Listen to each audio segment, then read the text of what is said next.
인사 나누십시오. 우리가 항상 하는 인사 있지 않습니까? 함께라서 행복합니다. 네, 0.3초 정적의 아주 감사합니다. 함께라서 행복합니다.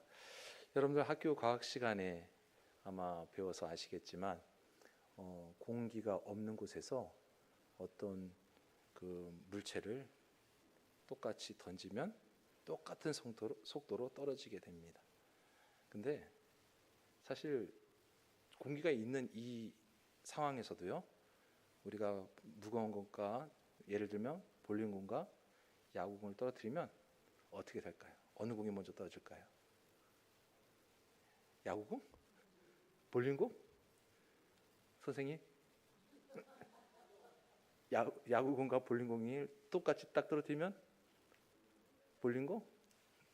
예, 똑같이 떨어집니다. 그렇죠? 똑같이 떨어지는데 단 면적의 공기의 저항을 받기 때문에 아주 미세하게 볼링공이 먼저 떨어질 수도 있어요.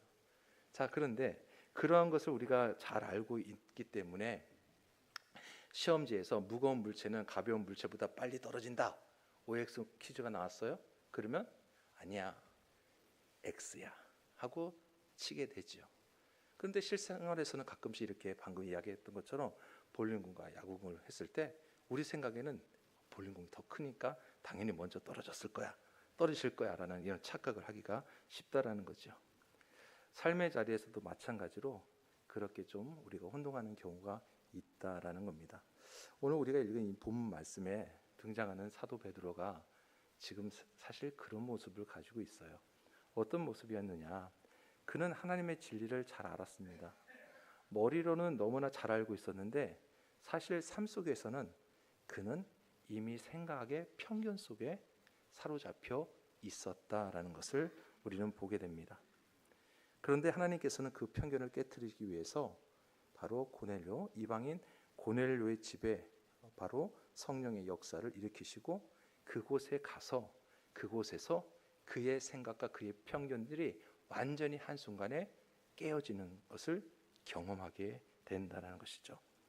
오늘 우리 설교 제목이 성령이 말씀을 듣는 이에게 내려오시니 라는 이 제목인데요, 오늘 이 말씀을 통해서 어떤 교훈들을 우리가 얻을 수 있는가를 한번 살펴보도록 하겠습니다.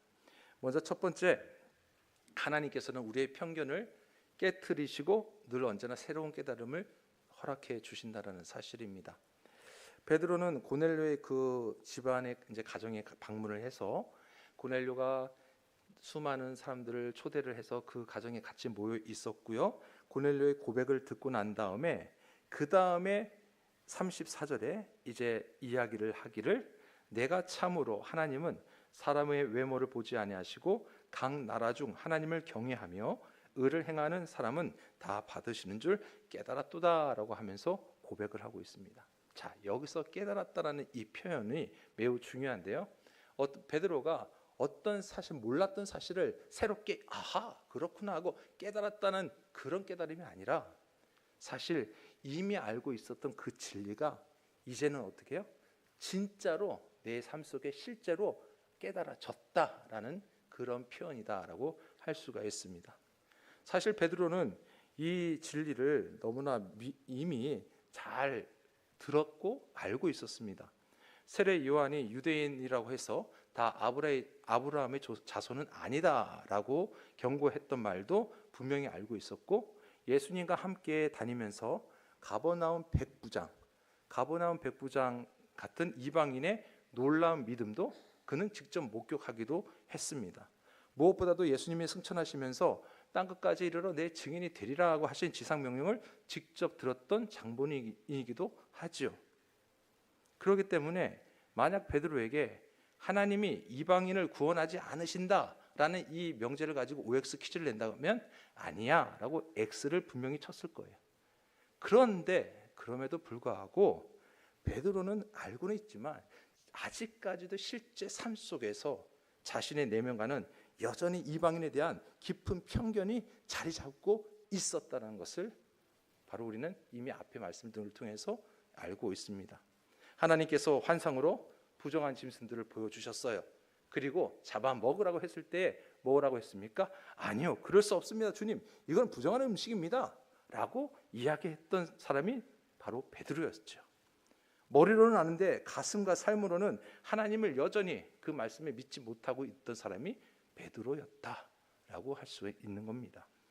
바로 하나님께서는 이 베드로에게 새로운 깨달음을 주시는데, 천사를 고넬료에게 보내시고 또 베드로에게는 환상을 보여주셔서 성령님이 직접 말씀하시는 것을 통하여 베드로의 편견이 하나씩 무너뜨리는 그런 경험을 하게 하셨다라는 것을 우리는 말씀을 통해서 깨닫게 됩니다.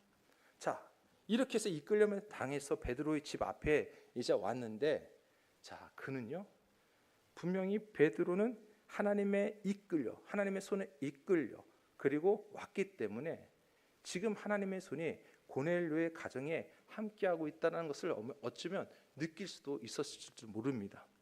그리고 고넬료의 진실한 고백을 들으면서 자신이 가졌던 편견을 깨트리면서 하나님 앞에 회개할 수밖에 없게 되는 것이죠. 그동안 가졌던 잘못된 생각, 주님, 제가 잘못했네요 하고 회개할 수 있고, 하나님을 더 깊이 깨닫게 되는 그런 순간이 베드로에게 바로 이어지고 있다라는 사실입니다. 성도 여러분, 우리에게도 베드로처럼 머리로만 아는 진리가 있지는 않은가? 분명히 하나님의 말씀을 들었어요. 그리고 아멘 했어요. 그런데 막상 삶의 현장에서는 그렇게 살지 못하고 있는 모습. 하나님은 모든 사람을 사랑하십니다. 아멘. 원수도 사랑하라고 하셨죠?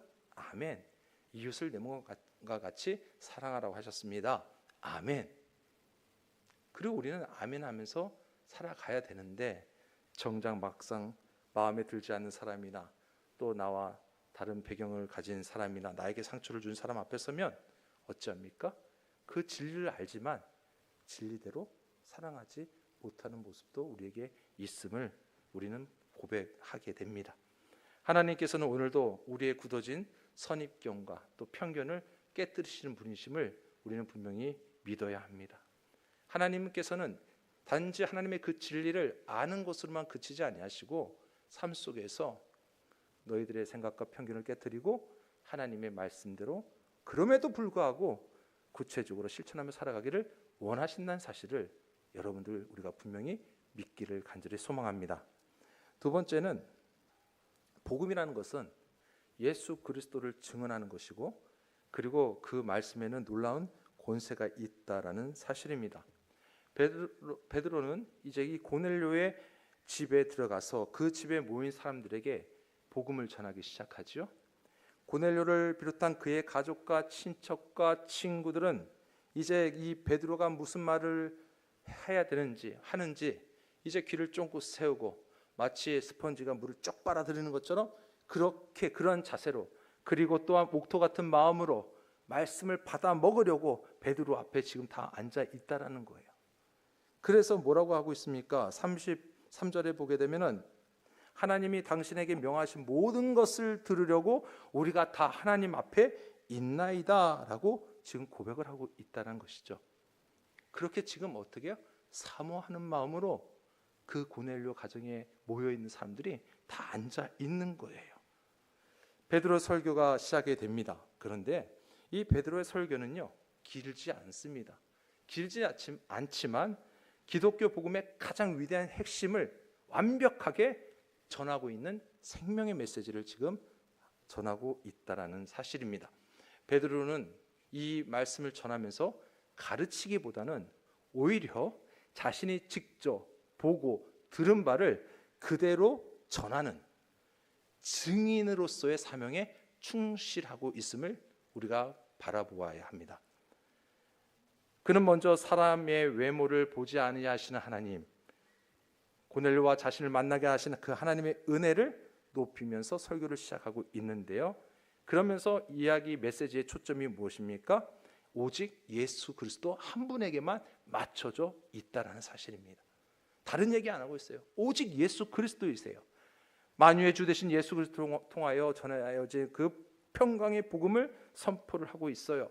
예수님이 갈릴리 나사렛을 비롯해서 온 유대 땅으로 돌아다니며 복음을 전하고 성령의 능력으로 기름을 부음을 받으시고 다니시면서 선한 일을 행하시고 마귀에 눌린 사람들을 고치셨다는 사실을 증언을 하고 있고요. 사실 자기가 보았던 모든 것들을 있는 그대로 어떻게 증인으로서 전하고 있다는 사실입니다. 또한 39절부터 41절까지를 보게 되면 핵심적인 부분을 이야기합니다. 예수님이 십자가에서 죽으셨지만 사흘 만에 부활하셨다는 사실, 부활하신 예수님과 함께 직접 자기가 음식을 먹었다라는 그 증언도 하고 있고요. 그리고 또한 그 예수님이 장차 살아 있는 자와 죽은 자를 심판하실 재판장으로 오신다는 사실, 그리고 그를 믿는 모든 사람은 그 이름을 힘입어 죄 사함을 받는다는 것, 이 모든 것을 어떻게 해요? 있는 그대로 오직 예수 그리스도를 증언하고 있다는 사실. 성도 여러분, 그렇습니다.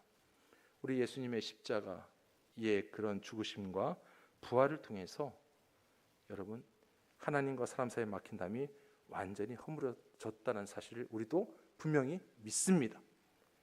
바로 이 예수 그리스도에 대한 복음이 지금 그곳에, 그 가정에 울려 퍼지고 있는 것이죠. 자, 여기서 중요한 것은 베드로는 가르치려고 하지 않았어요. 교사로서가 아니라 오직 증인으로서 지금 나아가고 있다는 점. 베드로가 경험한 예수 그리스도에 대한 그 사실을 그저 있는 그대로 전했을 뿐이라는 겁니다. 여기에는 자기 자랑도 없고요, 자기 경험을 감동적으로 포장하려고 이야기하지도 않았고요, 오직 있는 그대로 누구를? 예수 그리스도를 전하였다는 사실입니다.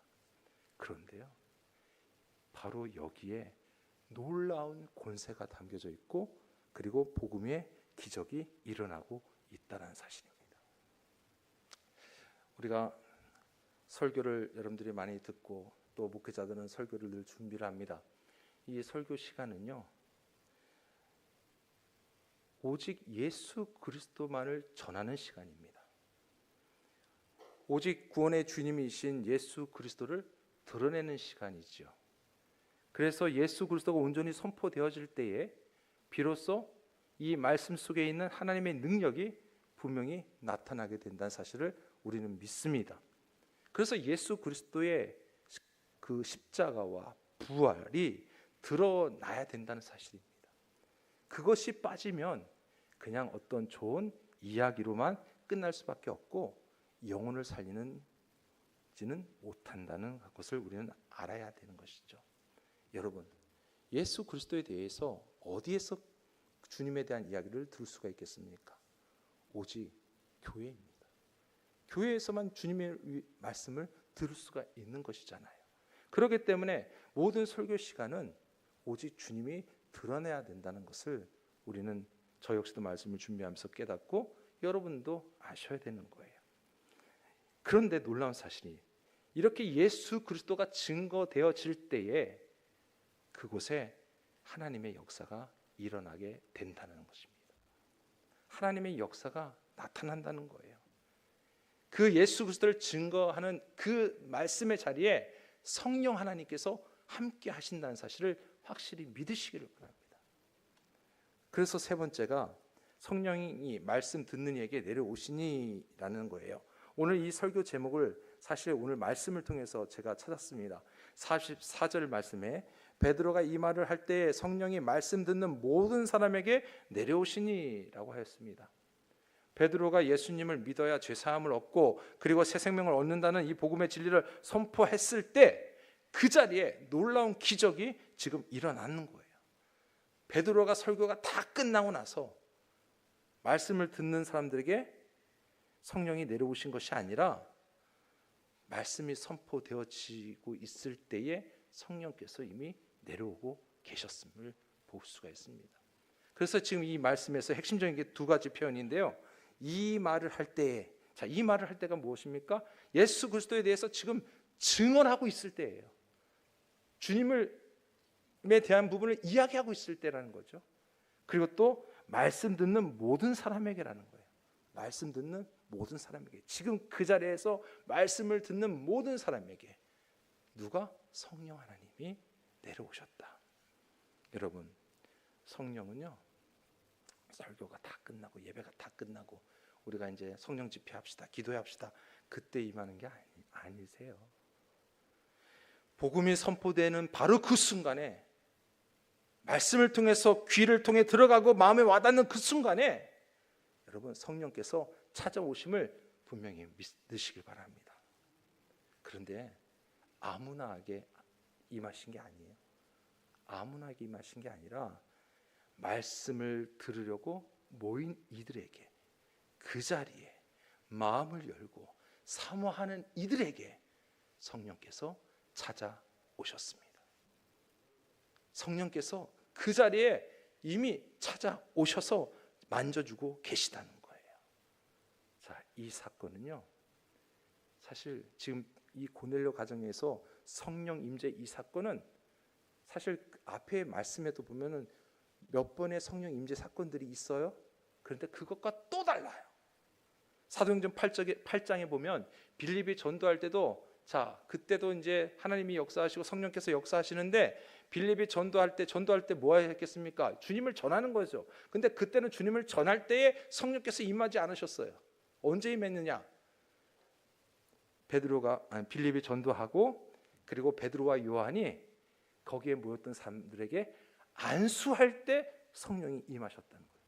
사실 그때도 유대인들은 그 모습을 보며 놀라웠는데, 지금 베드로는 지금 이 고넬료 가정에서 그때와는 또 다른 모습으로 성령의 역사가 일어나고 있으니 더 놀랄 수밖에 없는 놀라운 그런 충격적인 사건이라는 겁니다.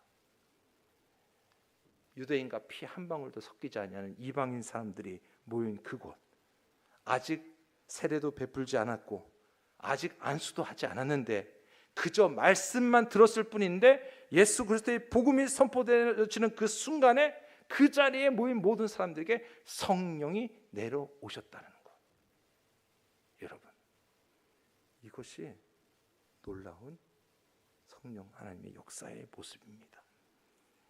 여기서 우리는 중요한 영적 진리를 깨닫게 됩니다. 하나님의 말씀과 성령은 언제나 함께 일하시는 놀라운 하나님이심을 우리는 볼 수 있어야 됩니다. 예수 그리스도를 전하는 그 말씀 자체가요, 여러분, 생명력이 있음을 믿으시기 바랍니다.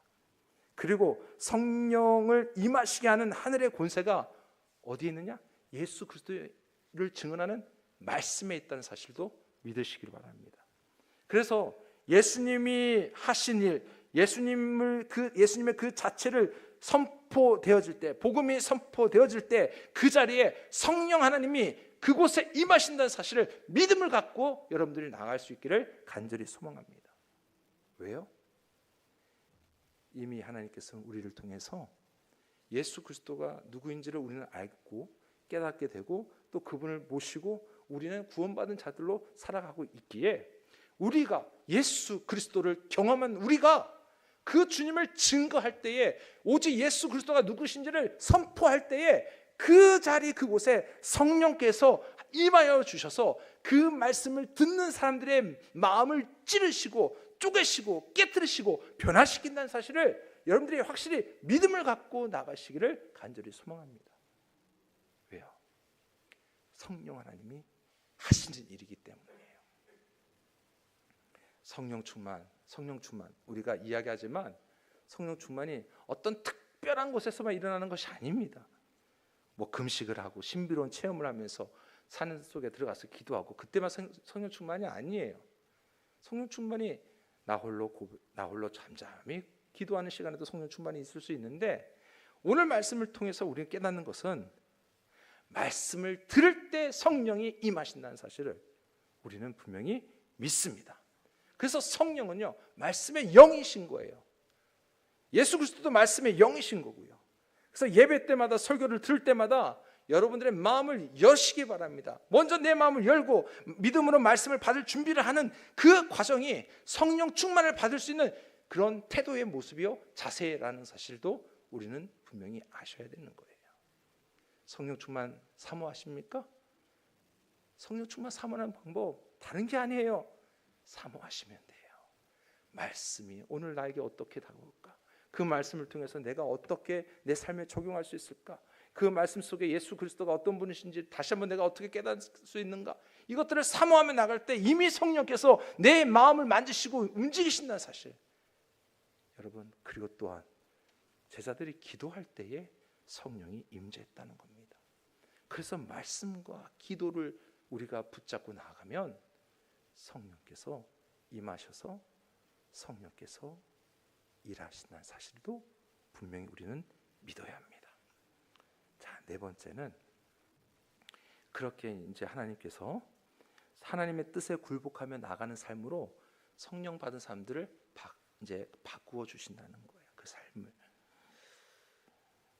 자, 성령께서 이방인들에게 폭포수처럼 임하시는 것을 이제 두 눈으로 목격한 베드로.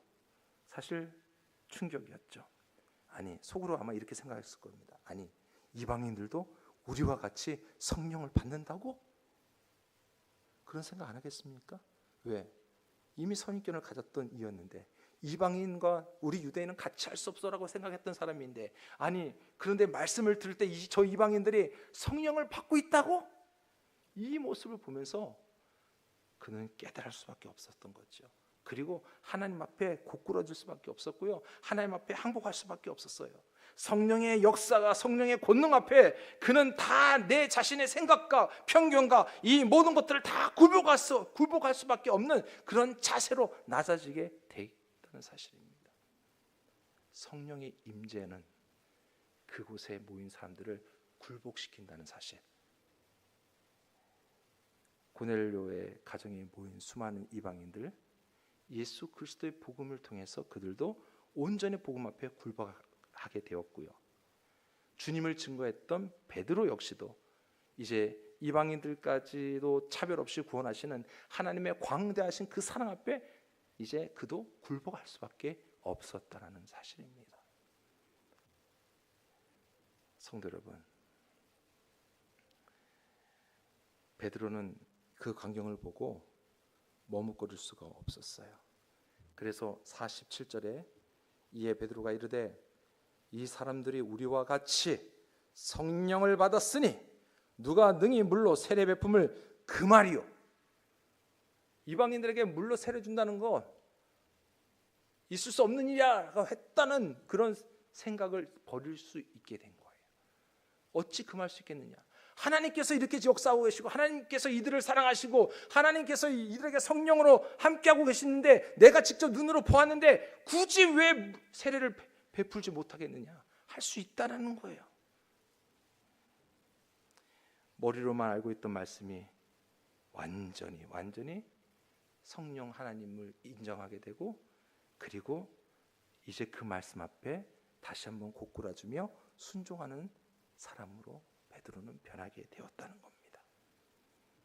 성도 여러분, 우리는 하나님이 주관하시는 놀라운, 사실 어떻게 보면 전도의 현장을 오늘 이 본문을 통해서 보고 있는 겁니다. 그렇죠? 전도의 현장의 자리예요.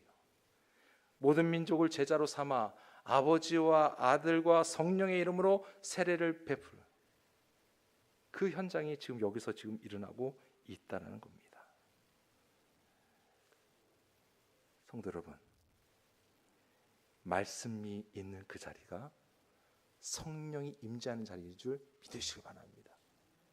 자, 그러면 그 말씀이 있는 자리, 말씀이 선포되어지는 자리, 그 말씀의 핵심은 누굽니까? 오직 예수 그리스도, 오직 예수 그리스도께서 여러분들의 가정에서 이야기되고 선포되어지고 그 말씀을 묵상하게 되고 말씀을 붙들고 살아가면 여러분의 가정이 성령의 임재하는 자리고요, 여러분들의 삶의 자리에서 또는 직장 자리에서 내가 하나님을 믿고 하나님의 말씀을 붙들고 그 말씀에 따라 예수 그리스도를 내가 인정하며 살아가는 그 자리가 성령이 임재하는 자리임을, 그리고 믿음의 성도들이 함께 모여서 하나님 앞에 예배드리며 말씀을 듣는 이 성전의 이 예배의 자리가 성령 임재하는 자리임을 우리는 확실히 믿습니다. 그래서 여러분, 우리는 매 순간 내가 어디 있든지, 내가 어느 자리에 있든지 바로 그렇게 성령께서 임재하심을 우리는 늘 경험하며 살아갈 수 있게 되는 겁니다. 그냥 교회 나와서 예배 드릴 때만, 기도회 할 때만 성령 임재를 경험하는 게 아니라 그렇게 매 순간마다 예수 그리스도를 인정하고 예수 그리스도의 말씀을 듣고 또 그 말씀을 내가 담대하게 누군가에게 선포되어지는 그 자리에 성령께서 함께하고 계시고 성령의 역사가 일어난다는 사실을 여러분들이 확실히 믿고 경험하며 나아갈 수 있기를 주의 이름으로 축원합니다. 사랑하는 성도 여러분, 여러분들의 삶의 자리가 성령의 임재하시는 자리가 될 수 있기를 주님의 이름으로 축원합니다. 기도하겠습니다.